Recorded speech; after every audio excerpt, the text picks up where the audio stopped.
All right, realistically, was it a touchdown? I guess we'll never know. Hold up. Wait a minute. No.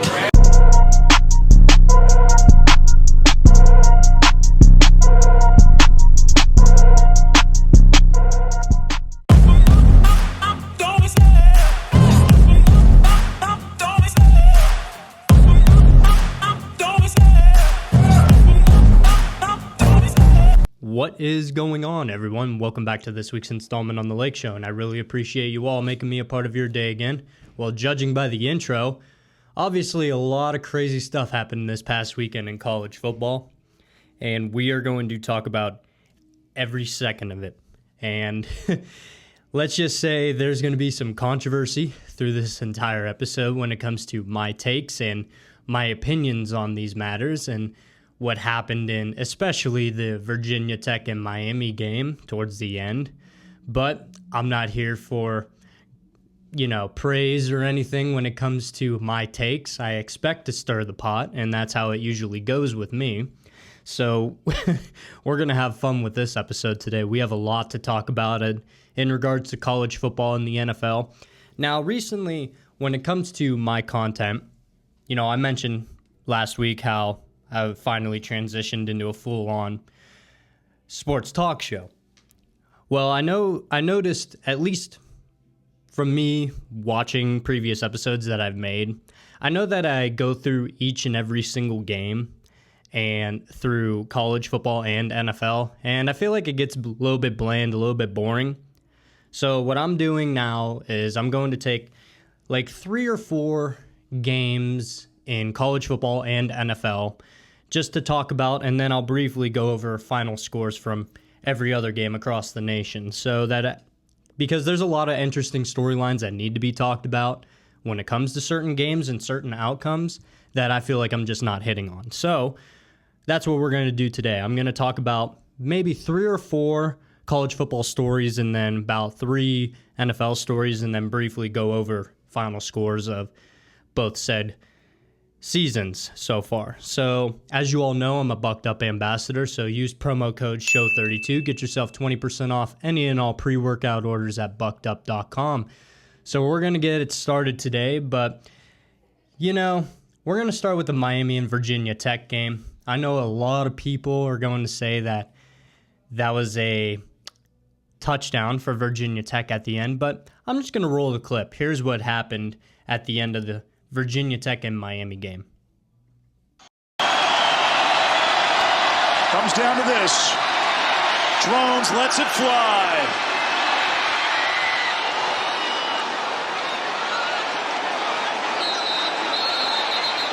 They're sorting through the carnage. Okay, so right at this point, it's almost clear that Miami came up with the football. Almost clear. But this other referee that you see approaching is going to call it a touchdown for Virginia Tech.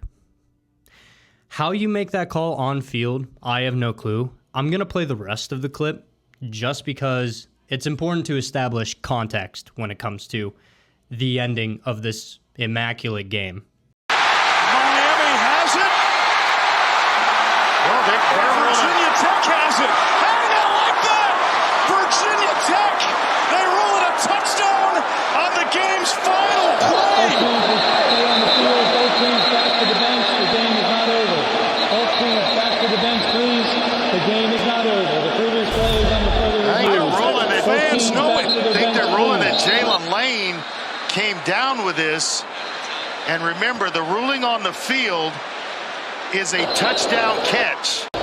After further review, the ruling on the field is reversed. It's an incomplete pass. The game is over. Okay, so the referees finally got the call right. In my opinion, here's the thing. When it comes to a play like that, it's important to establish context and really what a catch is. You can't make a definitive argument that was or was not a catch. In my personal opinion, if you look at the film, honestly, it was clear as day that was an incomplete pass, but it was ruled a touchdown on field. That is where the issue lies with a lot of people, that first, it wasn't it wasn't called incomplete at first. That's the reality of it. It's whatever is called on the field that usually gets upheld in situations like that. I was on hands and knees praying that they would overturn that touchdown call, which, first of all, they ended up getting the call right. It was an incomplete pass. If you look when the Virginia Tech wide receiver's coming down, there's also a Miami player with his hand on the ball and he's out of bounds. By rule in NCAA, that play is over, that play is dead, incomplete pass, game over. But obviously, I think the refs blew the call on the field at first. I think they ended up getting the call right, making it an incompletion, calling it an incompletion. But in regards to on the field call, they got it wrong. They got it horribly wrong. They butchered it. They butchered that entire situation. It never should have even came down to a instant replay review. That's just not something that is plausible in college football. I mean, anybody who has ever played football, anybody who has ever watched football, you never want to leave the game in the hands of the officials. That's just a situation nobody on earth wants to be on when you're playing football or watching football. Nobody ever wants to leave it up to the officials because it's so unpredictable of what they can do. But going into this game, a lot of people are going to say, now Miami dropped one spot in the AP top 25. They were number 7, now they're number 8, which I'm not totally against because of the way they played really the entire game. So, a lot of people are going to still say that Miami is overrated, they're not a good team, and here's my whole thing. This was a standalone Friday night game. If you look at the history of Miami Hurricanes football, if you look at over the past, give or take 18 to 20 years, Miami doesn't win a lot of these Friday night games. It doesn't matter if it's NC State, Louisville. Miami finds a way to lose these games. The Miami of old, I'm talking teams like with Kyle Wright at the quarterback, Ja'Cory Harris at the quarterback. Those guys, not necessarily known for delivering big quality wins for Miami in the clutch. Miami would have found a way to lose this game in years prior. Even as early as Brad Kaya and Malik Rozier, all due respect to all those guys, it's just the one changing factor. Cam Ward.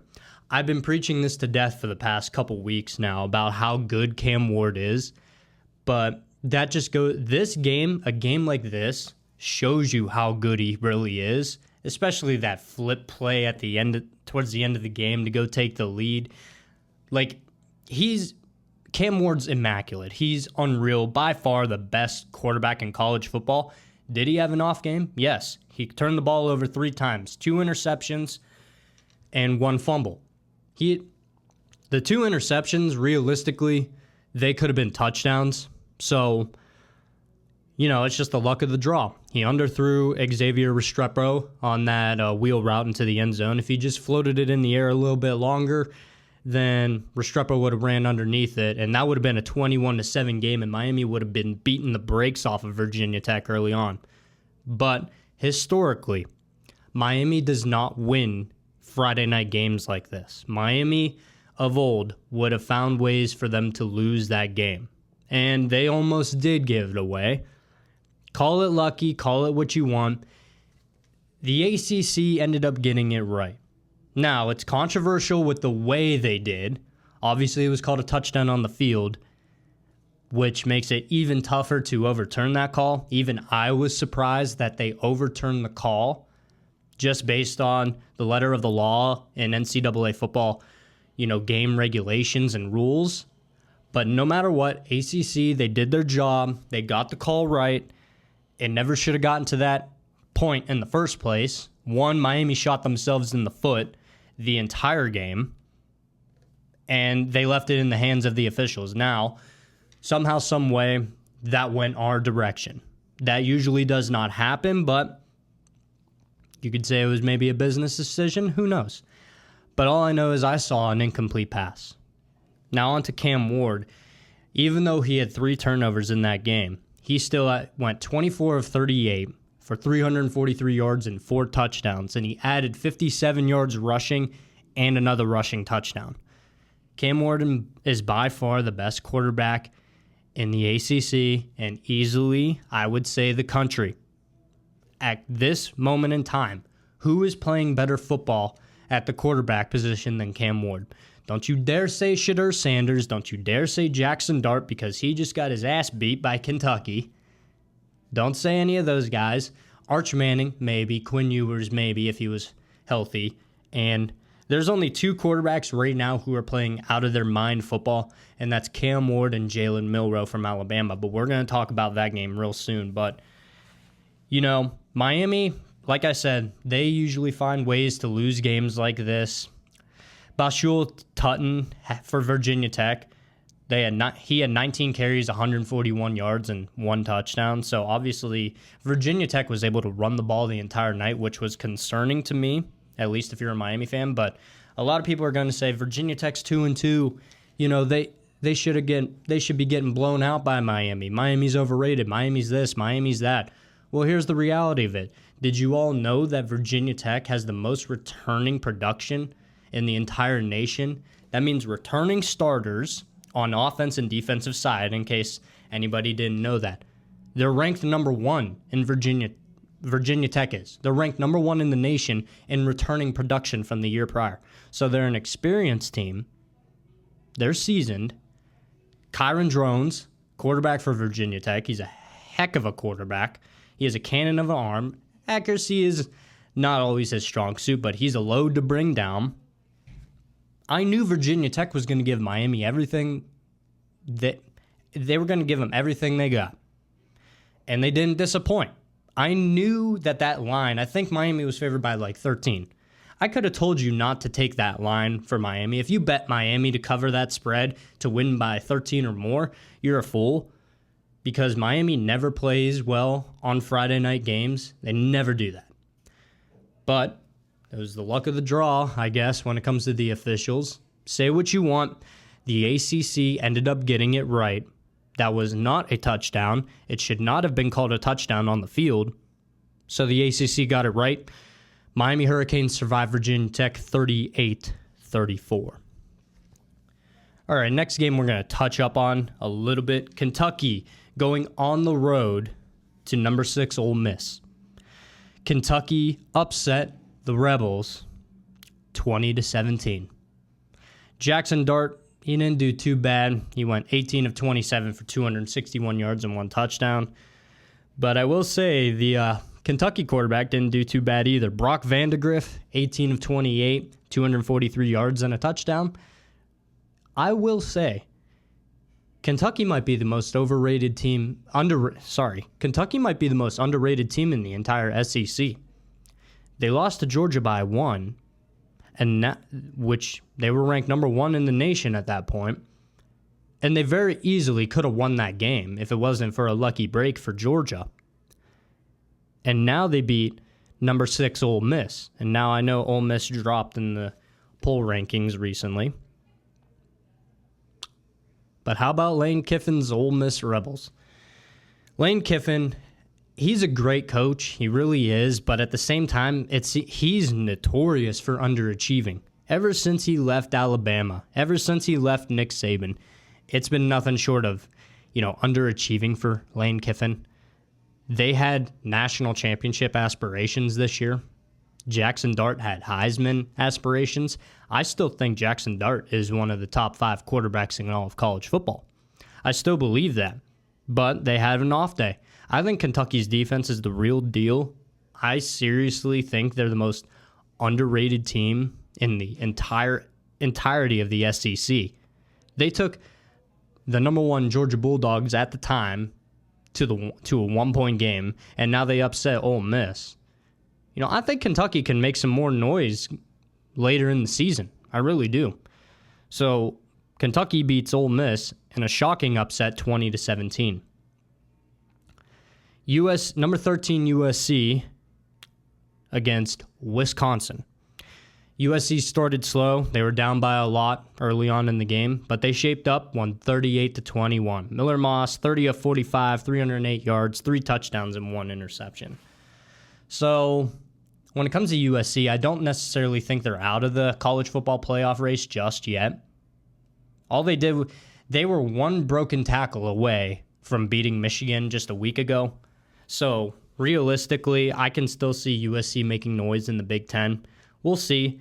I think Miller Moss is still a fantastic quarterback. Lincoln Riley is a fantastic coach.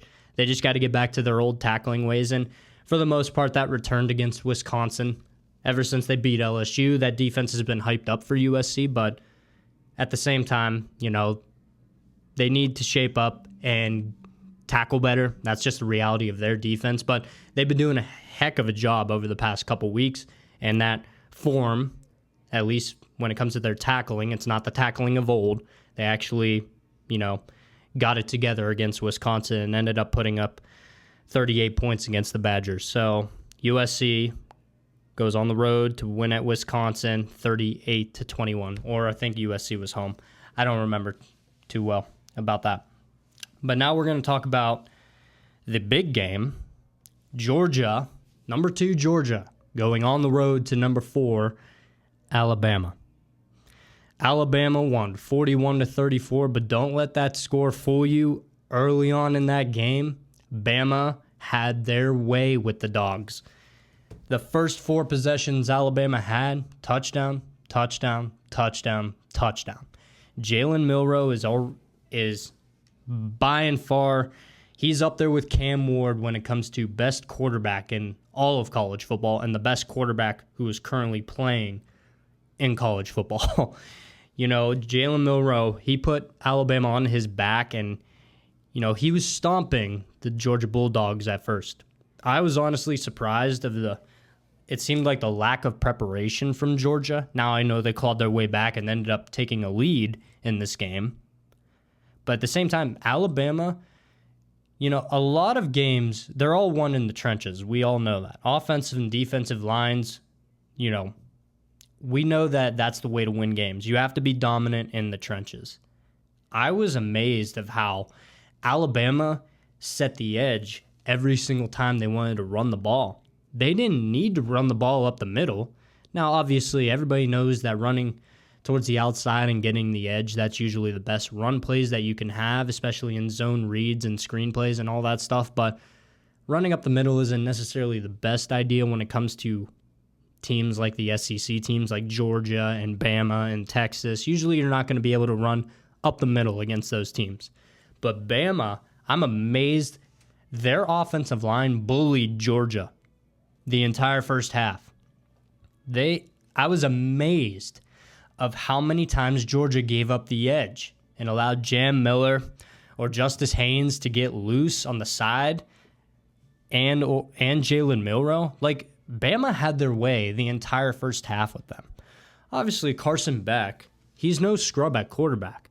I didn't think Georgia I didn't think they were going to win this game to begin with. I did pick Alabama to win.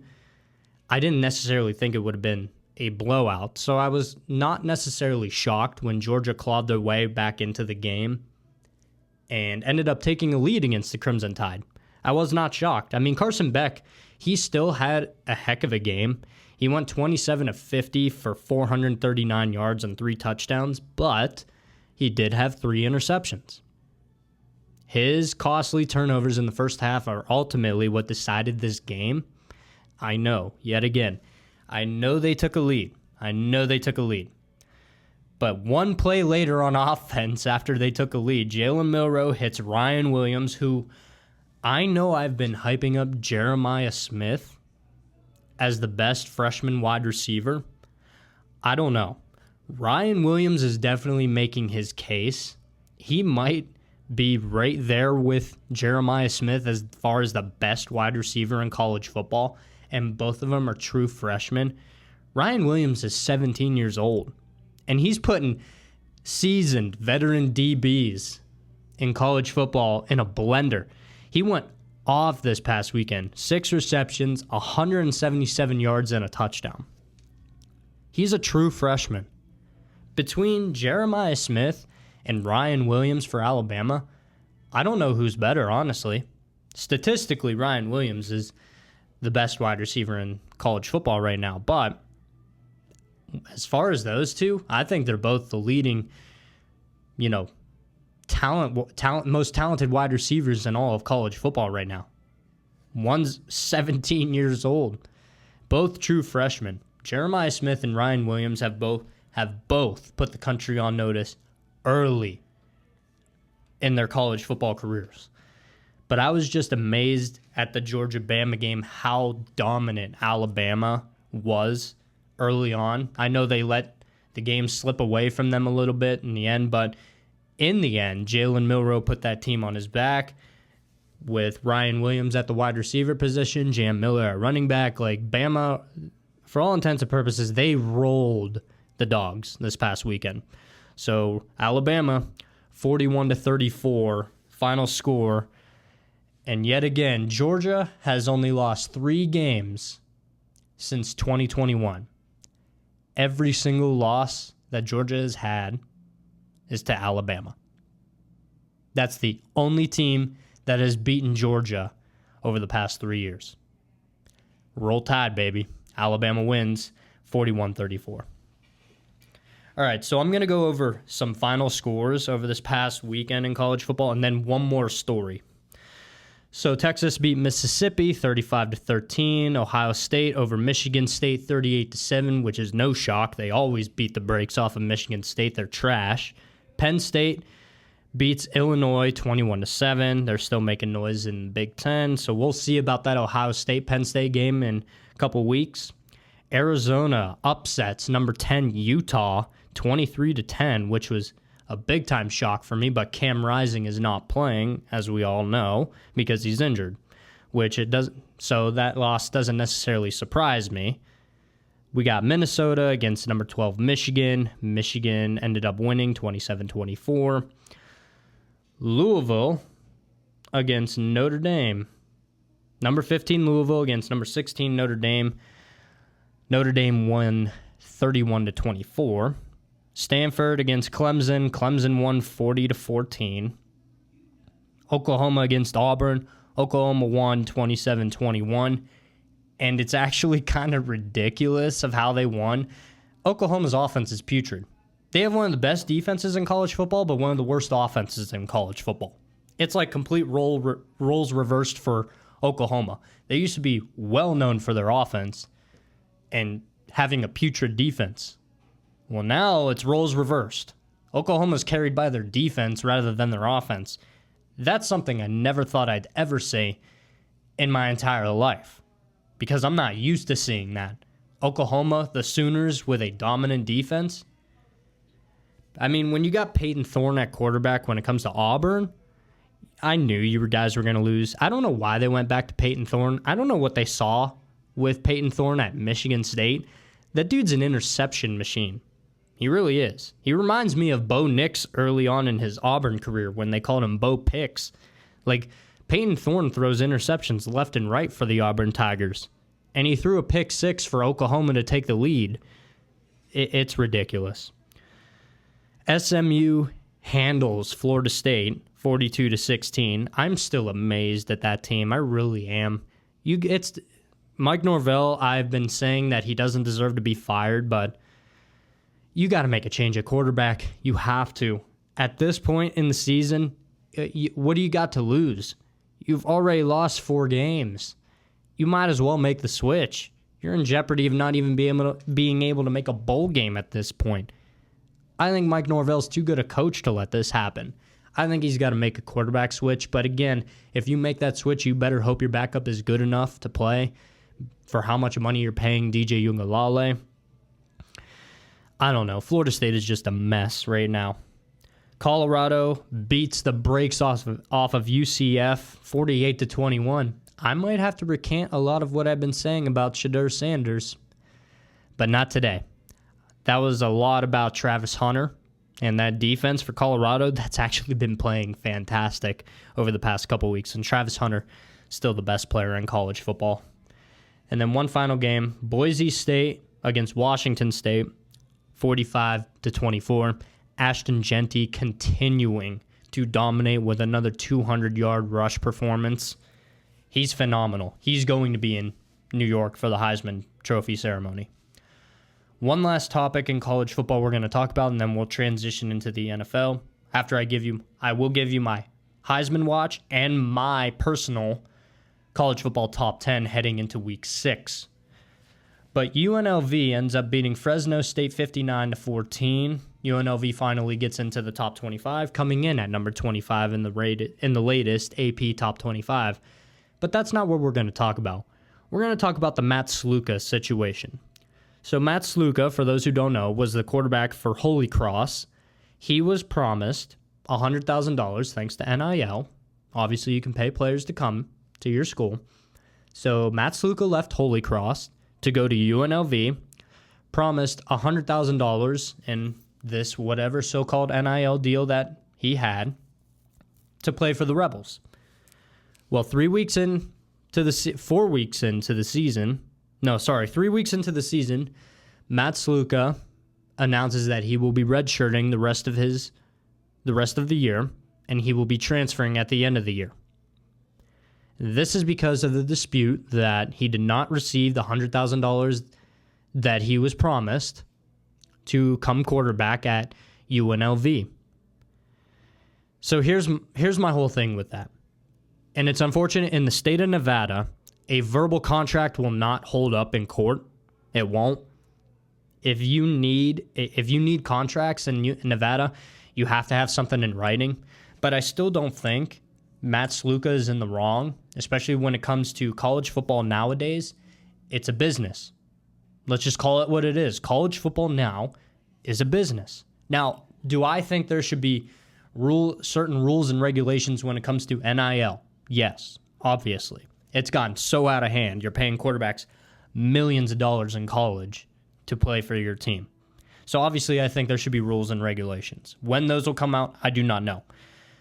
But when you in this age of college football, as an institution, you still have a responsibility to uphold your word. This is a terrible look for UNLV as an institution. Why would players want to go there? Why would players want to transfer there? If you're promised one thing from UNLV, you don't know whether to tell them the truth or not. They might be lying to you.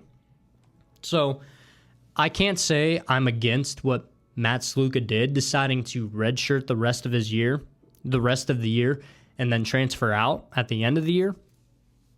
But here's the thing. Me being a former football player, I can't imagine just quitting on a team, quitting on my teammates.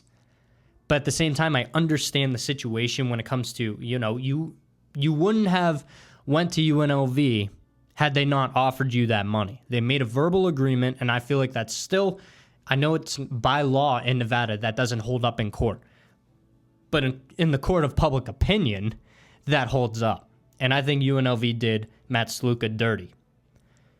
This casino mogul in Vegas, announced that he would pay the entire $100,000 to Matt Sluka in order to keep him on the team and keep him playing for UNLV, because he believed that there's not a price that you could put on UNLV possibly making the college football playoff. Remember, a group of 5 school is going to get into the playoff, whether that be Boise State or UNLV. I think it's going to come down to one of those two who's going to represent, a group of 5 team in the college football playoff at the end of the year. But when you look at this whole situation, UNLV told this man no. This, whatever his name is, this mogul from, Vegas, who I believe he's a casino owner and all that, he offered to pay Matt Sluka's $100,000. And if you really think about it, you got guys like Shadur Sanders, they're probably making upwards of $5 million, $3 million to $5 million. Cam Ward, Arch Manning, Jackson Dart, DJ Uiagalelei, even though he stinks. But, all these big-time quarterbacks, they're making millions. You're telling me you can't give one guy $100,000? $100,000, that's a lot of money. Like, for a smaller school, yeah. Like, let's not sugarcoat it. $100,000, that's a lot of money for one person. We get it. Obviously, depending on how you live, but that's a story for another day. But I find it hard to believe that in Vegas, you can't find $100,000 to pay this man that you made a promise to. You can't find $100,000 in Vegas. Everybody gets off a plane in Vegas thinking they're going to make $100,000. Are you kidding me? Really? That makes no sense to me either. I know UNLV is not the richest school. They don't have the oil money of a Texas or a Bama. They don't have, the luxurious sight scenery like a Miami or a California does, like a University of Miami or a USC does. But UNLV still has Vegas. That's one of the most popular city destinations in the entire world for tourists. You're telling me you can't find $100,000 in Vegas of all places for this man? Give me a break. But there's one indictment on Matt Sluka when it comes to this. UNLV's backup quarterback, Malik Williams, 13 of 16, 182 yards, 3 touchdowns through the air, 12 carries, 119 rushing yards, and another touchdown. They don't need him. UNLV doesn't even need him. So I think Matt Sluka, in a way, screws himself because now he's going to be watching UNLV, go forward in the Mountain West, possibly go to the college football playoff without him. I feel for the kid. I feel like as an institution, you should follow the letter of the law. You should follow up with your word. But unfortunately, they did not do so. And Matt Sluka, no longer is a member of the UNLV Running Rebels. And Malik Williams basically just said, we don't need him. So UNLV going forward, I think they have a great chance to represent the Mountain West or represent the group of 5 in the college football playoff. Them and Boise State. I think that's who it's going to come down to for that 11 and 12 spot. All right, so I'm going to give you my next Heisman watch. I know he didn't play well in the beginning of the game, but Cam Ward is still my number 1. 400 total yards of offense and 5 touchdowns against Virginia Tech. The next one, number 2, Jalen Milroe. Say what you want about Jalen Milroe. He can't throw. He's only a runner. Well, that runner just almost steamrolled the Dawgs in the first half and probably should have steamrolled them the whole game. Jalen Milroe is second on my Heisman watch list. Number 3, Ashton Jeanty from Boise State. Through the first 5 games of the season, Ashton Jeanty has over 800 rushing yards, 13 touchdowns, and he's averaging 10.3 yards a carry. Are you kidding me? He's going to break Barry Sanders' records probably. It wouldn't surprise me one bit. Number 4, Travis Hunter. Still by far, as far as an all-around player in college football, there's nobody better than Travis Hunter. But I would put him at 4 just because Cam Ward's playing out of his mind, Jalen Milroe is playing out of his mind, Ashton Jeanty's playing otherworldly. Travis Hunter is too, but I think I'd slip him to 4. And then 5 to round it out, Quinn Ewers. I know he's hurt still, but I had to round out that spot. I would have put Jackson Dart there had they won, but they didn't. And Miller Moss is still up there. I'd put him at like 6 or 7. All right, time for an installment of Laykos List, and this is my top 10 college football teams heading into Week 6. Number 1, the Texas Longhorns. Say what you want. I think if you have 2 quarterbacks on your team that can go out there and consistently put up 40 points a game, you have the best team in college football. But that gap is significantly closed now. Number 2, Alabama. With what they did to Georgia, the way Jalen Milroe is playing right now, it would not shock me whatsoever if Bama if they win the SEC. The way they're playing, they're the best team that can go up against Texas. Number 3, Ohio State. Say what you want about the Buckeyes. They haven't played anybody. Well, they still have probably the best defensive roster in all of college football. Will Howard's playing fantastic football. Jeremiah Smith making his case for being the best wide receiver in all of college football. And you got Quinshon Judkins and Travion Henderson running the rock, and those 2 are having phenomenal seasons to start. Number 4, Tennessee Volunteers. Nico Iamaleava is playing otherworldly. I think Tennessee has the best overall defense in college football with Pierce at the edge. And the way Nico's playing, I think Tennessee, they're a sleeping giant in the SEC. They might be able to challenge Bama and Texas. Number 5, Georgia. They're still, say what you want about them, they're still a great team. I know they got the break speed off of them in the first half against Alabama, but Carson Beck, he's calm, cool, and collected. That offense is still a juggernaut. That defense is still good. They just went up against, in my opinion, the second or first best team in the SEC. Number 6, Miami. I know they dropped 1 in the poll. I'm going to drop them 1 in my poll. I still think they're a top 10 team in the country. Those of you who think otherwise, you're full of it. You don't watch college football and you don't know what Cam Ward has done for this roster. Excellent run game, excellent pass game, excellent defense. I know they struggled against Virginia Tech. That's why I docked them down. But I still think Miami is a top 10 team, especially because of Cam Ward. And actually, coaching isn't that bad when it comes to Mario Cristobal. So right now, I have Miami at 6. 7, Penn State. 8, Oregon. 9, Missouri. We're going to find out what Missouri is made of real soon. And then 10, Ole Miss. After that loss against Kentucky, I have Ole Miss coming in at 10. So now we're going to transition into the NFL. Well, first, a couple upcoming games for next week. We got UNLV against Syracuse. I'll take UNLV. Missouri at Texas A&M. I'll take Missouri. Ohio State and Iowa. That might be a sleeper game, but I'll still take the Buckeyes. Alabama against Vanderbilt. Alabama's going to roll them. Clemson against Florida State. I'll take Clemson, but I hope Florida State surprises them. And then we got USC against Minnesota. I'll take USC. And then the night game, Miami travels to Cal to take on the Golden Bears. So now we're going to talk about the NFL. Let's go over some of the final scores. Obviously, I'm recording this on a Monday, so obviously I won't have both Monday night games. But the Monday night slate is the Titans against the Dolphins. I will take the Dolphins to win, because I think Tyler Huntley isn't necessarily a bad quarterback. And then we also have the Seahawks going up against the Lions. I think that'll be a dogfight, but I'll take the Lions to edge out the Seattle Seahawks. So we'll go over the games that did happen. The Thursday night game, the Cowboys won 20-15 over the Giants.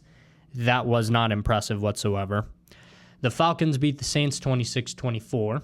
The Bears, surprise here, the Bears beat the Rams 24-18. The Vikings 31, the Packers 29, but that was a blowout early on. The Colts 27, Steelers 24. That's the best loss Pittsburgh has had, and I'm going to go into that in a little bit. Broncos 10, Jets 9 after missing a final field goal to win the game for the Jets. Buccaneers 33, Eagles 16. Baker's playing otherworldly football, and we're going to also talk about the Eagles and Jalen Hurts going forward. Bengals 34, Panthers 24. Texans 24, Jaguars 20 after scoring a touchdown with less than a minute to go. Commanders 42, Cardinals 14. I will tell you what, the best rookie quarterback so far, Jaden Daniels, through the first 4 weeks, 82% completion percentage. Highest in NFL history through any 4 games, through the first 4 games of an NFL career. 82% completion percentage. Raiders 20, Browns 16. We're going to talk about that game too. Chiefs 17, Chargers 10, and then Ravens dominate the Buffalo Bills 35-10. So a couple things we're going to talk about when it comes to the NFL, at least storyline-wise. So obviously Pittsburgh fell to the Indianapolis Colts 27-24. But as a Steeler fan, I'm walking away from that game. Yeah, the defense did not show up. But Justin Fields sure did. A lot of people still saying they wanted to see Russell Wilson. I'm sorry, I don't think Russell Wilson is doing what Justin Fields did in that game last night. He went 22 of 34, 312 yards passing, 1 touchdown, and he added 2 rushing touchdowns. The defense was the entire issue that entire game. Now, obviously, Pittsburgh is notorious for a slow starting offense. But my big takeaway from that game is if Pittsburgh can get off to a quick start and play like that on offense while maintaining the defensive dominance they've had before this game, Pittsburgh's definitely formidable. I think this was the best Pittsburgh's offense has looked in forever. I have not seen Pittsburgh's offense move like this in quite a while. And with, all the respect to Justin Fields, Pittsburgh had 400 yards of offense. That hasn't happened in like 5 years. So my big takeaway is from the Steeler game that Justin Fields is definitely the guy going forward. You can already see his growth and development as a quarterback. You see all these guys like Colin Cowherd on The Herd. He smack talks Pittsburgh because of their defensive culture. I do too. But you're crazy if you can't see the improvement and leaps Justin Fields has made from his time in Chicago to now. Chicago is currently ruining Caleb Williams, even though he won. I still think Caleb Williams, I don't necessarily know if he'll be able to succeed in Chicago. But if you look, going forward, Justin Fields is the guy. Justin Fields showed up for his team. Other than one bad snap that he fumbled at the end of the game and put Pittsburgh in a third and forever situation to overcome, you're lying to yourself if you don't think Pittsburgh has a chance to be great going forward. I think Tomlin will shore up that defense. I think he will. Watt was a non-factor that entire game. That I can't remember a game where TJ Watt was not a factor at all. I don't think that would last. I think that'll change next week. But as far as I know, as far as I'm concerned, that was the best loss Pittsburgh has had in a while because I saw improvement from quarterback and offense. Now if they just shore up the defense again and start fast in the weeks to come, there's no reason Pittsburgh can't make a run in the playoffs. All right, next story we're going to talk about in the NFL. The Eagles fall again, 33-16 to the Buccaneers. The Buccaneers, yet again, beat the brakes off the Eagles, just like they left them in the playoffs last year. Baker Mayfield's playing otherworldly still, which I'm happy for him. I bet you Cleveland would still love to have him. At least all the Cleveland fans I know, they miss Baker Mayfield. I would too if I was a Cleveland fan, but I'm not a Cleveland fan, so that's too bad. But when you look at the Eagles, Jalen Hurts, he went 18 of 30 for 158 yards and a touchdown. Jalen Hurts is not the same quarterback without Shane Steichen. He's not. I'm sorry. I know I've preached this to death. I still think he's a good quarterback. But here's the thing. Without A.J. Brown, he's an average quarterback at best. Without A.J. Brown on the field, Jalen Hurts is an average quarterback. And right now, Saquon Barkley is the saving factor for Philly right now. He's the reason they're not a tire fire. So that was the steal of the offseason, is Philly getting Saquon Barkley, because he's carrying the Eagles right now. Who else is going to do stuff? If you didn't have Saquon Barkley on the team, the Eagles suck. I still think they're not that great of a team. I still think they'll win the NFC East, but they're not necessarily a good team. Don't even say they're worse than Dallas. Dallas is a story for another day when it comes to their play against the Giants. If I'm a Cowboys fan, I'm sick to my stomach that was only a 5-point win. But back to the Eagles, Saquon Barkley is the reason that the Eagles have chance week in, week out to win a game. It's blatantly obvious. If you watch the games, Jalen Hurts has never been the same quarterback since Shane Steichen left. Since Shane Steichen has left, Jalen Hurts has 26 turnovers in the NFL. That is the most out of any quarterback in the entire NFL. He has 26 turnovers in 2 years, going on 3. That is just not sustainable. And now you have it's like the Giants situation all over again. Like Saquon Barkley was the main source of offense on the Giants. when they still had Daniel Jones, they didn't have Malik Neighbors, they had Saquon Barkley. That's who the offense was in New York. And now you bring Saquon to Philly, and it's like the same damn thing. He's the reason their offense does anything, is because he's so great. So Jalen Hurts, I don't know. I don't think Nick Sirianni's the guy to be coaching this team. I don't. Yes, he made it to a Super Bowl, but I think that was more coordinator-oriented than Nick Sirianni-oriented.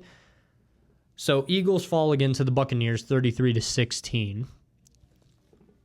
Sam Darnold is putting up MVP numbers. They beat the Packers 31-29.